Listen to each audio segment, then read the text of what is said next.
Salut à tout le monde. Ça va YouTube? Aujourd'hui on se retrouve pour une toute nouvelle vidéo en POV 4K avec l'Action 4 DJI Osmo. Je suis en train de tester cette caméra parce que j'aimerais voir si j'arrive à faire des POV tout en conduisant. Je vous mens pas que c'est pas forcément évident, surtout qu'il y a le micro qui est collé à mon menton. Et le casque il est pas hyper adapté pour avoir un micro à l'intérieur quoi. Déjà que j'ai celui du Cardo, ça va pas être terrible je pense la qualité du son, mais j'espère que ça passe bien quand même.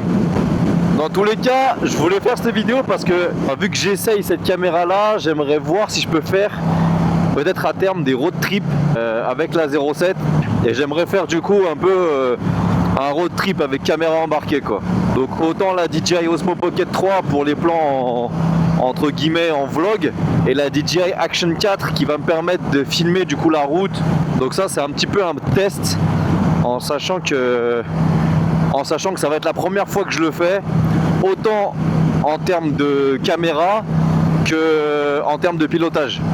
Jusque là j'ai jamais fait de road trip pour partir à un endroit et profiter quoi. Donc on verra bien. Donc mis à part ça, vous pouvez le voir sur le côté que une petite sacoche qui va permettre d'embarquer 2-3 petites bricoles. Je pense mettre des clés Allen, des écrous, des boulons, des vis, des petits trucs qui vont me permettre de pas tomber en panne sur la route, et si c'est le cas de pouvoir démonter les petits trucs et remonter des petites choses quoi. Mettre des riselants à l'intérieur, les riselants ça sert toujours. Voilà ce petit sac qui m'a coûté peut-être 30 balles sur Amazon, un truc comme ça je crois.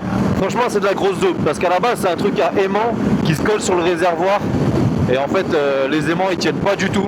Je comprends pas qui c'est qui a designé ça, mais c'est vraiment un trou de balle parce qu'en fait ils mettent des aimants mais tellement petits que je comprends même pas comment ils peuvent mettre ce genre d'aimant en sachant qu'on fait de la moto quoi. Tu vois ce que je veux dire?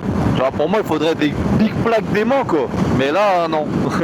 C'est vraiment ridicule quoi, c'est des aimants qui font la taille d'un jeton. Vous savez les jetons qu'on met dans les caddies là pour faire les courses, c'est ce genre d'aimant quoi.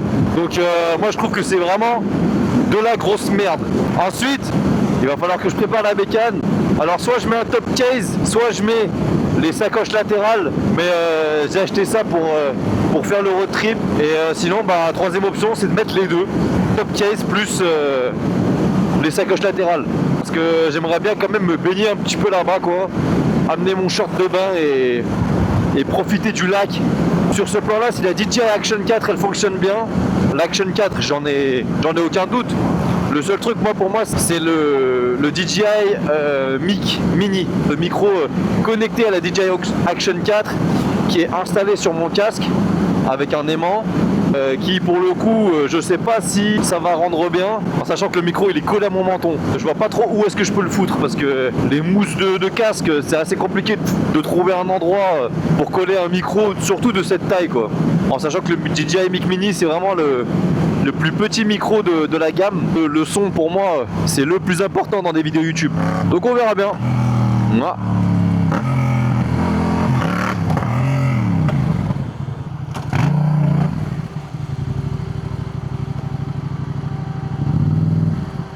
Bon, ils ont pas l'air de vouloir trop bouger. Ah si, ce monsieur il veut bouger, merci.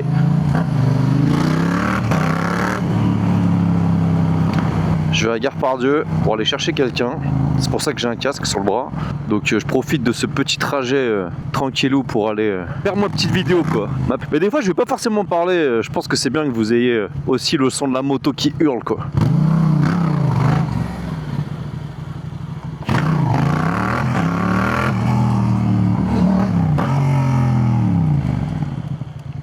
Ensuite je vais tester un petit peu le son avec la visière ouverte. Peut-être que vous entendriez un peu mieux le son de la bécane.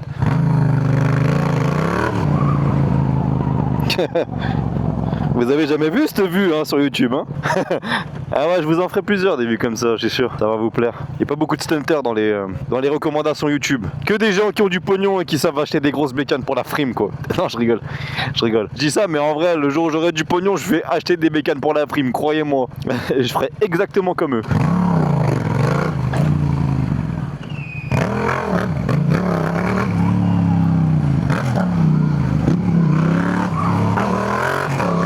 Vous avez vu le guidonnage ou pas?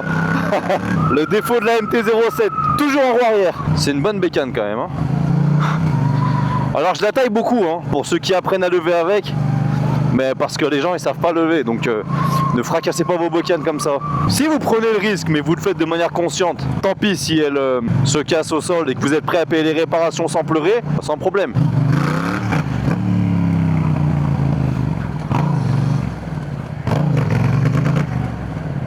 En vrai sur YouTube on vous le dit, qu'il faut pas apprendre avec un gros cube.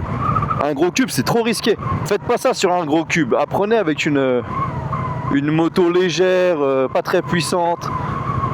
C'est important, je dis ça pour votre bien.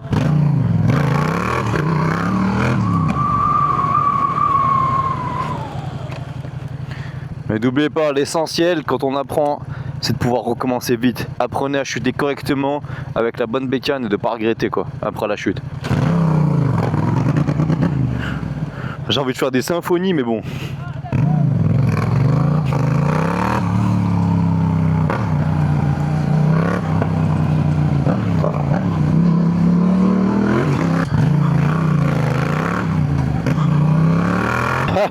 Je vous avais dit que vous allez avoir cette vue souvent. Ah, un autre motard.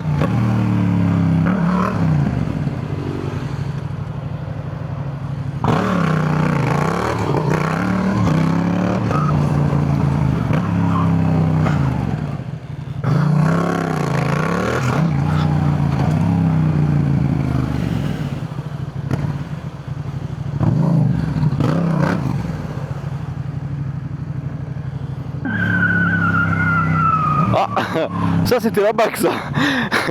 Trop facile de les reconnaître.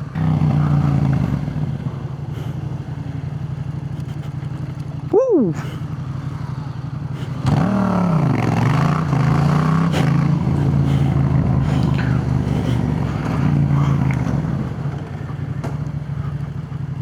Ouh.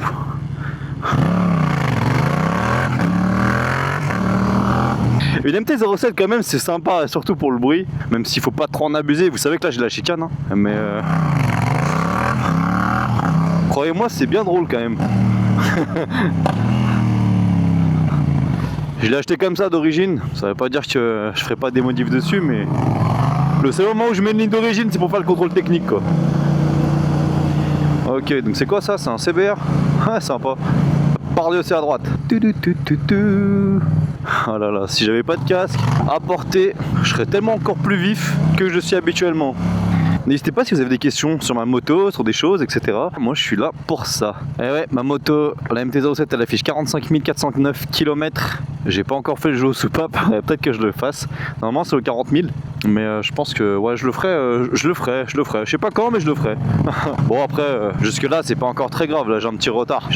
Mais je pense pas que ce soit très grave. Et puis au pire, écoute, hein, on repayera un petit moteur. Ce sera l'occasion de faire un peu de mécanique et de faire un swap. Je dis ça comme si je savais faire, alors que je sais pas du tout faire. Moi je suis pas très matérialiste là sur les motos. Genre là je pourrais la casser. Cette moto je pourrais la cracher dans un mur et même si je la trouve magnifique à ma moto. Hein. Mais écoute, si ça doit arriver, ça arrivera. Hein. Et bah écoute, tant pis, tu vois, je la relèverai. Ça fait chier, mais bon. Je pense que c'est comme ça qu'il faut voir la moto. Si vraiment tu y accroches trop d'importance, tu peux vraiment t'effondrer après un crash quoi. Je pense très sincèrement que justement, si tu attaches trop d'importance au matériel, et bah la moindre chute va te démotiver et va faire en sorte que tu fasses plus de moto. Et c'est ça qui est plus dommage du coup. Faut maintenir la passion, c'est important.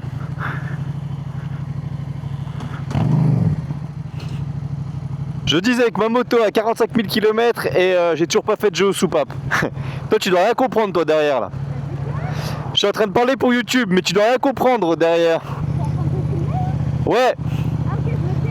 Ah non, tu peux parler hein. Ouais, je vous disais, bah ma moto elle a 45 000 km et j'ai toujours pas fait de jeu aux soupapes. Donc le jour où mon moteur claque, bah va falloir faire un petit peu de mécanique, mais bon c'est pas grave. Là ce que je vous prépare pour la suite de la chaîne YouTube, c'est 2-3 petites vidéos mécaniques en POV. Et après je vous dis ça comme si j'étais mécanicien, mais pas du tout. Je suis totalement en apprentissage, donc je pense que les mécanos vont durement regarder mes vidéos parce qu'ils vont voir des tas de conneries et des tas de merde que je vais dire aussi, parce que je vais essayer de vous parler hein, pendant ce temps-là et je vais vous parler de ce que moi je sais quoi. Et sûrement que je sais des choses fausses. Ça va être une horreur pour les mécanos. Déjà peut-être commencer par des petits tutos mécaniques pas trop difficiles pour monsieur madame tout le monde, en tout cas des petits trucs à réparer tranquillement quoi. Et ensuite petit à petit on montera d'un cran. Moi j'ai un ami mécano qui m'a posé une question un jour, qui m'a dit quel est l'outil le plus important pour un mécanicien. Et donc moi je lui sortais quoi? Je lui sortais clé à molette, clé à cliquet, douille, boulonneuse à choc, bref. Et il me dit non, c'est son cerveau. Parce qu'en fait c'est là que je comprends que à force d'en faire un petit peu, tu vois, bah il a raison. La plupart du temps je me suis démerdé parce que j'ai réfléchi plus que parce que j'avais les outils quoi. Alors avoir les outils c'est bien, ça facilite les choses, ça facilite la tâche pour le montage, démontage, pour plein de trucs. Tu gagnes du temps, mais par contre pour t'en sortir d'une situation compliquée, surtout en mécanique, eh ben, c'est souvent le cerveau. En mécanique, t'en as beaucoup des situations compliquées où il va falloir réfléchir quoi. Donc voilà, j'ai pas grand chose de plus à vous dire, mis à part que je vais arrêter la vidéo pour aujourd'hui et puis je vous refilmerai mon petit road trip bientôt pour que vous puissiez voir un petit peu ma première expérience en road trip. Parce que c'est bien beau de faire des roues arrière, mais je pense que c'est aussi beau d'aller voir 2-3 paysages et de kiffer l'aventure. Ok? Bon les amis, sur ce, moi je vous laisse, je vous dis à bientôt, prenez soin de vous, c'était Nebule, ciao.